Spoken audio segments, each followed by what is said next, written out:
So what's going on guys, Kades here and welcome back to a brand new video. For today we will rank the best and highest DPS classes and specs in World of Warcraft War Within. In general, this game has a lot of unique classes to choose from, but the big question is, what class can perform the best and do the highest damage and much more? I've done a bunch of testing and here are the results. So if this sounds interesting to you, then let's get right into it. So then moving over to the mage, and arcane mage is in the S tier, frost mage is in the C tier, and the fire mage is in the D tier. They are students gifted with a keen intellect and unwavering discipline. The arcane magic available to the mages is both great and dangerous, and because of that is only revealed to the most devoted practitioners. To avoid interference with the spellcasting, they wear only cloth armor, but arcane shields and enhancements give them additional protection. To keep enemies at bay, mages can summon bursts of fire to incinerate distant targets and cause the entire areas to erupt, setting groups of enemies ablaze in just a second. In general, mages can DPS as all three specializations, which is the arcane, fire and frost. Next up we have the shaman, and enhancement shaman is in the A tier and the elemental shaman is in the C tier. They act as moderators among the earth, fire, water and air. Shamans summon totems that focuses the elements to support the shaman's allies or punish those who threaten them. They have three specializations. The elemental is a male-wearing ranged DPS caster with many great spell effects and different flavors of abilities, wielding nature, fire and frost spells to damage their opponents. We can even use staffs or one-handed maces, and depending on our builds, switch between different modes, like very sturdy or very mobile, depending on the encounter. Then the second one is the enhancement shaman, which is a high intensity melee spec that involves juggling many different abilities and effects to deal damage at a fast pace. Their main focus involves using elemental infused melee strikes, which are consumed to cast a powerful spell. And finally we have the restoration shaman, who calls upon healing properties of the water and their iconic totems to keep their group members alive, using mana as their primary resource. Then for the next class we have the evoker, and the augmentation evoker is in the A tier, and the devastation evoker in the D tier. They've been created by the Netallarian, who've been asleep for millennia within the Jagan Isles. These male-wearing Draconic casters use their Jagan psychology and then combine power of the 5 Dragonflights to use the unleashed devastating attacks from a distance or heal wounds from their allies. There are 3 specializations available to the evokers. The first one is the augmentation, which is a support DPS. Then we have the devastation that makes you into a ranged DPS. And finally we have the preservation, which is a healer role. Then for the next class we have the warrior, and both warriors, so the fury and arms warrior, are in the B tier. For as long as war has raged, heroes from every race have aimed to master the art of battle. Warriors combine strength, leadership and a vast knowledge of arms and armor to wreak havoc in glorious combat.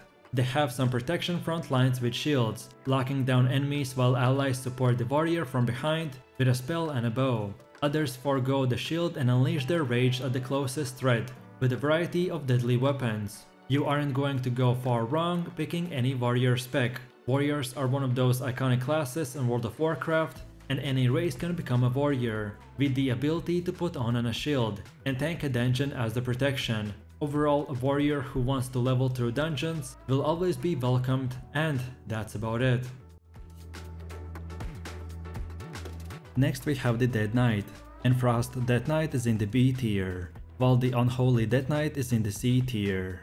They like to engage their foes up close and personal, by supplementing swings of their weapons with dark magic that renders enemies vulnerable or damages them with unholy power. They drag enemies into one-on-one conflicts, compelling them to focus their attacks away from the weaker allies. To prevent enemies from fleeing them, Dead Knights must remain mindful of their power and pace their attacks properly. Overall, as far as the Dead Knight roles go, they can be a tank if they use the blood specialization, or become a DPS as a Frost or Unholy. Dead Knights are a hero class, meaning that they can start out with some advantages over other classes. Once Dead Knight finishes their leveling zone, and leaves for the wider world, they will emerge with a full set of good quality rare gear and a specific knowledge of how to play their class. So then we have the rogue, and both the assassination rogue and sublady rogue are in the B tier, while the outlaw rogue is in the C tier. They like to cheat, and I say this as a player who's mained as the bloody rogue since Burning Crusade. The ability to stealth past enemies, crowd control them out of stealth, and get straight to the meat of the quests means that you will progress more quickly than other players because you can bypass a lot of trash on the way. Although this can be a double-edged sword, as skipping mobs in this way also means that you're missing out on valuable experience and loot along the way. Rogues can only go DPS, as assassins, outlaws or sublady. Assassination rogue is a dual-wielding, leather-wearing DPS specialization, which specializes in damage over time effects. This powerful nature and bleed-based damage is augmented by a full arsenal of cooldowns to further assassinate any enemies in our way. Next we have the warlock, and affliction warlock is in the B tier, while the destruction and demonology warlocks are in the C tier. They are a DPS caster class that focuses on enslaving demons and using dark magic energies to curse, dot and destroy their enemies. Despite some differences in playstyle, warlock specs are all very strong leveling specs able to handle a variety of content, with some protection and extra damage afforded by their chosen demons. With improved access to self-healing and passive damage reductions in Shadowlands, warlocks are stronger than ever in the solo leveling field. Warlocks are one of those classes that can often take on groups of quests solo, as well as take on tough single target mobs that will challenge the other classes.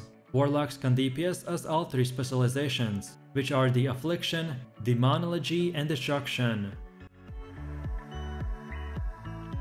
Then we have the Monk, which only good DPS build is the Windwalker setup, and he deserves to be in the B tier. When the Pandaren were subjected by the Mogu centuries ago, it was the monks that brought hope to a seemingly dim future. Restricted from using weapons by their slave masters, these Pandaren instead focuses on harnessing their chi and learning weaponless combat. Monks have three specializations, which is a leather-wearing tank that combines damage smoothing, a fluid-based rotation, tons of mobility, and a powerful collection of offensive and defensive cooldowns. Then we have the Mistweaver, who is a melee-based healer that is able to heal our allies and deal damage to our enemies from a centralized location. From this position, we're able to use our high mobility to dodge enemy attacks by using either way abilities that directly affect our movement itself or spells that can be cast while moving, allowing us to continue healing while we reposition.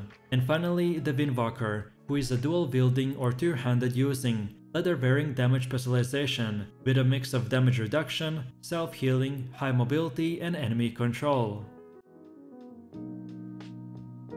Next we have the Hunter. In Beast Mastery, Havoc Demon, Marksmanship, and Survival Hunter, all of these get to be placed in the C tier. From an early age, the Call of the Wild drove some adventurers from the comfort of their homes into the unforgiving primal world outside. Those who endure become hunters. By being masters of their environment, they are able to slip like ghosts through the trees and lay traps in the paths of their enemies. Hunters can DPS as all three specializations, which are called Beast Mastery, Marksmanship, and Survival. Hunters are one of the iconic classes of World of Warcraft, and among the most popular across the board. And there's a good reason for this. They're one of the best classes for farming, easily soloable across all kinds of content, and good in group play as well. There's very little a hunter cannot manage or escape when necessary. Next we have the Priest, and the Shadow Priest setup gets to be in the C tier as well. They can either way be a healer or a damage dealer. Healing priests are in high demand for dungeon groups and raids, both for their healing and added utility. Many people who choose to level as a priest create at least a secondary spec as a healer to get into dungeon groups faster, although Shadow Priests are welcome to join as DPS as well. It's just that there's more competition for DPS slots, since damage dealers far outnumber tanks and healers. The first spec is Discipline and Holy Priest, who is a masterful raid-wide burst healer with absorbs and damage reduction utility. They prepare for incoming damage by marking players, with helpful buffs that allow the disciplined priests to deal substantial damage to the boss to create healing on those marked allies. And then the second option is the Shadow Priest, or ranged class DPS specialization with a mix of direct damage and damage over time spells. This spec predominantly focuses on dealing shadow damage, and most of its defensive capabilities are linked to its self-healing. Priests in general are very slow, and Shadow is no exception. With no baseline displacement or movement abilities, you will have to plan movement in encounters ahead of time, as well as use few kiting tools that you have available to their maximum advantage.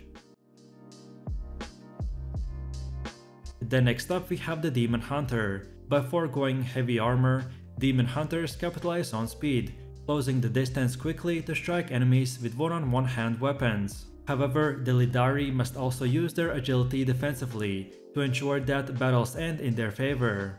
Overall, Demon Hunters can be a DPS if they focus on the Havoc specialization or become a tank by using the Vengeance. Overall, this is an excellent solo class, which has extremely high mobility, powerful burst, AoE damage, and most importantly, a quick cooldown.